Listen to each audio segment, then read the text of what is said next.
उत्तर प्रदेश का एक जिला है हाथरस। हाथरस न जाने क्यों शब्द आते ही जेहन में जैसे लगता है कि हादसों का जिला बन चुका है, हादसों का जनपद, हादसों का शहर। वहां पे ऐसे ऐसे हादसों के कई बार कहानियां, कई बार किस्से सामने आते हैं कि वो सुनकर दिल दहल जाता है।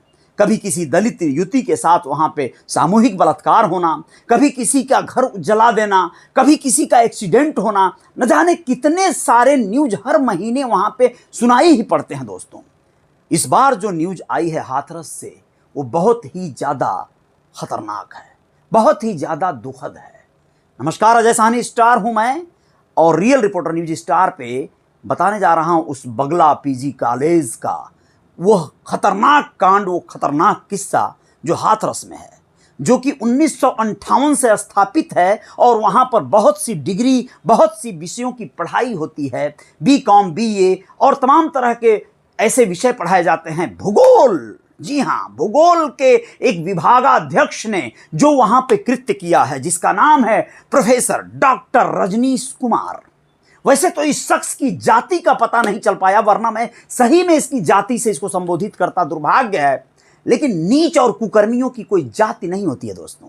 वो किसी भी जाति में हो सकते हैं, किसी भी धर्म, समुदाय और पंथ में हो सकते हैं। उनकी सिर्फ एक ही जाति होती है कि वो नीच होते हैं।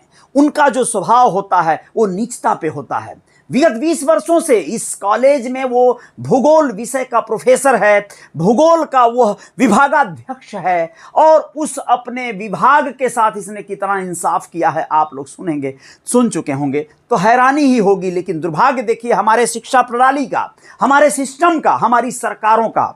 20 वर्षों से वो शिक्षारत है, कार्य कर रहा है शिक्षक के रूप में, लेकिन अब उसकी कुछ परत दर परत कहानियां आ रही हैं सामने।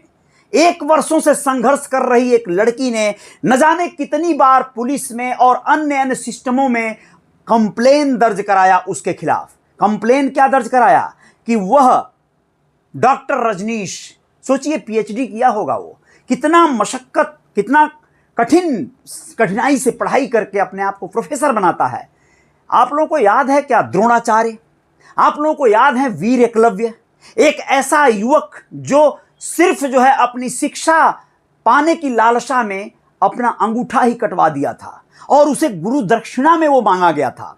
डॉक्टर रजनीश क्या यही नहीं कर रहा था?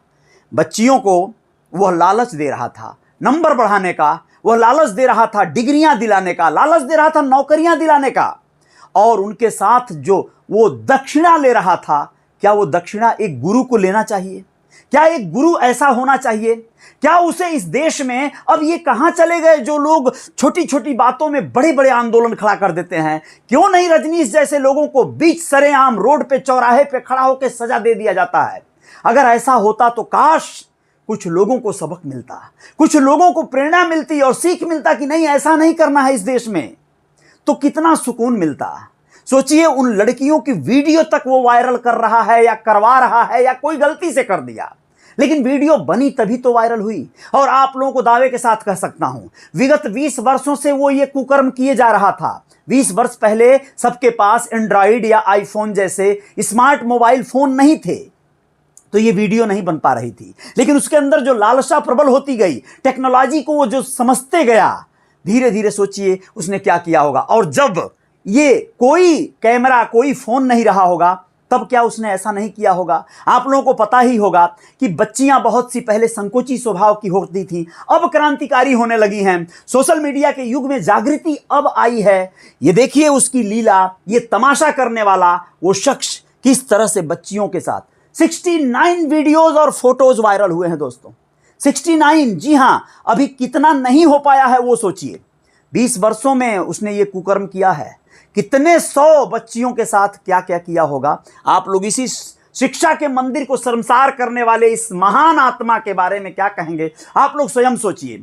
डॉक्टर रजनीश कुमार, एक रजनीश ओशो हुआ करते थे, जिनकी तमाम अच्छाइयों के बावजूद ये देश उनको न जाने कितनी बड़ी आबादी गलत नजरिए से पेश करती है। लेकिन ऐसे व्यक्ति को आप क्या कहेंगे? आप लोग इसके बारे में क्या सोचेंगे? इसके खिलाफ क्या होना चाहिए? फरार है, तड़ीपार है, ये इस समय भागा हुआ है। सोचिए अब जाकर इसकी बारी आई है।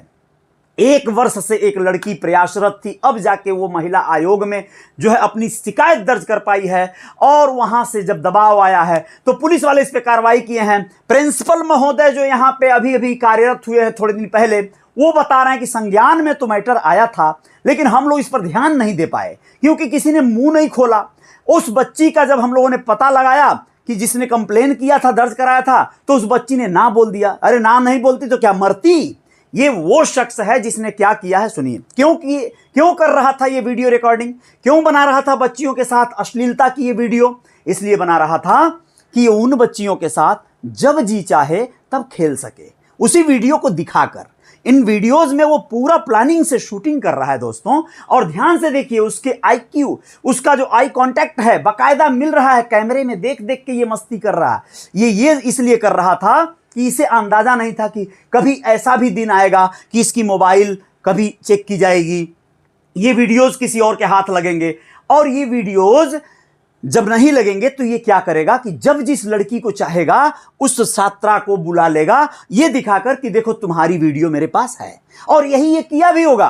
कुछ वीडियोस को इसने उन लड़कियों के मोबाइल पे व्हाट्सएप कर दिया होगा, बोला होगा देखो तुम्हारी वीडियो मेरे पास है, तुम्हारा फोटो मेरे पास है, तुम मेरी बात नहीं मानोगी तो ये वायरल हो जाएगा, तुम बदनाम हो जाओगी, इसलिए अब मैं तुमको बुला रहा हूं। अभी तक तो वो हमने कमरे में खेला, अब हम कहीं और चलेंगे। सोचिए ये क्या क्या किया होगा यार उन बच्चियों के साथ। और लड़कियां तो वैसे भी संकोची होती हैं। गांव गिरांव की लड़कियां तो इतनी संस्कार अदब से भरी पड़ी हैं, बहुत सारी मैं बोल रहा हूं। कुछ हैं क्रांतिकारी, जागरूक हैं, जो अपने इस दहन को, इस शोषण को बर्दाश्त नहीं कर सकती हैं, और उसने नहीं किया। उस बेटी को सलाम है, सैल्यूट है रियल रिपोर्टर न्यूज स्टार का, जिसने ये आवाज उठाई और न जाने कितने 100 बच्चियों को उसने न्याय दिलाने का कार्य किया।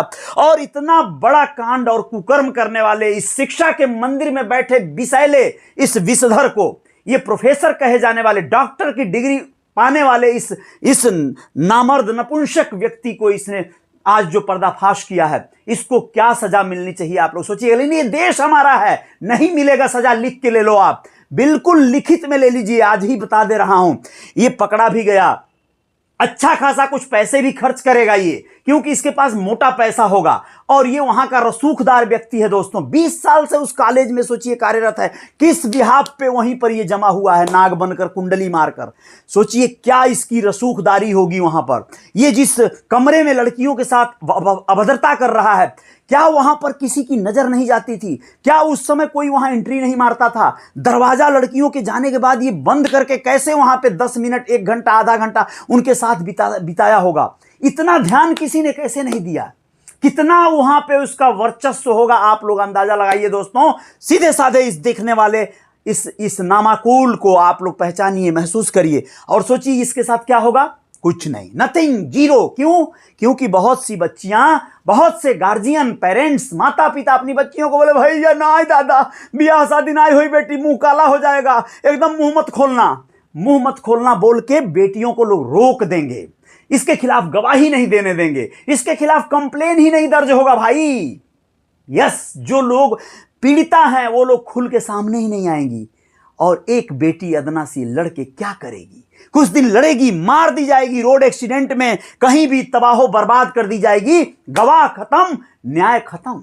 इस देश में गवाह नहीं तो कुछ भी नहीं है। जी हां, गवाह गुजरने चाहिए। हमारी न्यायपालिका में इतना ज्यादा पेंच है दोस्तों। हमारा संविधान को मैं नकार नहीं रहा हूं, लेकिन हमारी न्याय प्रणाली में हमारे जो जज महोदय लोग बैठे हैं, कई ठो तो बिकाऊ हैं। ये लोग पीड़ितों को दरकिनार करके अपराधियों से रुपए लेते हैं। जी हां, मैं उन्हीं जजों की बात कर रहा हूं। ये वकील और जज जो हैं, ये ऐसा पेशा है जो न्याय दिलाने के लिए इस देश में बिठाया गया था, इस देश में लाया है कानूनविद ने, हमारे संविधान निर्माता ने। लेकिन दुर्भाग्य है वो बिकाऊ बहुत से लोग ऐसे हो गए जिनके वजह से कई बार न्याय मिलना मुश्किल हो गया है। बहुत पेचीदा, 100 गुनहगार छूट जाएं, एक बेगुनाह को सजा नहीं होनी चाहिए, इस लाइन को पकड़कर इतना घिस दिया जाता है कि गुनहगार ही छूट जाते हैं हर बार। बेगुनाह को सजा नहीं होनी चाहिए, ये बात बहुत दूर चली जाती है। बेगुनाह हर बार पिस दिया जाता है, बेगुनाह को ही गद्दार बता दिया जाता है, दोषी बनाकर जेलों में ठूस दिया जाता है। ऐसा भी हुआ है दोस्तों, गुनहगारों को मौज करा दिया जाता है। ये बहुत बड़ी विडंबना है हमारे देश की। और इसका देखिएगा साल 2 साल बाद, 6 महीना बाद ये आराम से छूट के खूब अपना मस्ती जिएगा। बुढ़ापा आ ही गया था इसका, आराम से चैन की जिंदगी जिएगा। और कुछ दिन बाद ये जब कार्रवाई चल रही होगी उसी दरमियान ये मर जाएगा जी, अपने घर पे आराम से चैन की नींद और इतने दिनों का जो कलेक्शन जुटाया है इसने उसको देखते हुए खूब सुकून में जिएगा और मर जाएगा। सजा तो वो मायने रखती ना कि 1 महीने में इसको सजा मिल जाए, 1 महीने में फास्ट ट्रैक कोर्ट पे इसकी कार्रवाई हो, सुनवाई हो और इसको सजा सुनाई जाए, इतनी भयंकर सजा हो कि दूसरे लोगों की रूह कांप जाए। ऐसा नहीं होगा। इसलिए यहां पर हम लोगों के साथ ये दुर्भाग्य हो रहा है और ये बहुत दुर्व्यवहार है, बहुत दुखद पहलू है।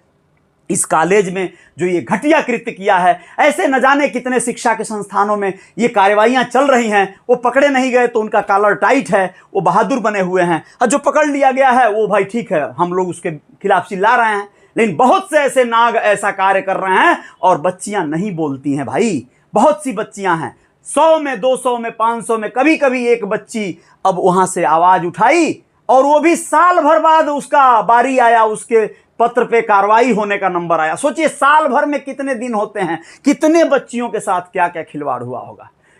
बहुत बहुत धन्यवाद। आप अपनी बच्चियों का, आप अपना ख्याल रखिएगा और आप सब लोगों से निवेदन है, बच्चियों को जागरूक करिएगा, सचेत करिएगा, बच्चियों को समझाइएगा कि कभी भी उनके जीवन में इस तरह की घटनाक्रम घटें वो हार न माने, झुके नहीं, डरे नहीं, अपनी आवाज उठाएं, अपने माता पिता को बताएं, माता पिता से सिस्टम से आगे बातें बढ़ाते हुए डरे नहीं, घबराएं नहीं।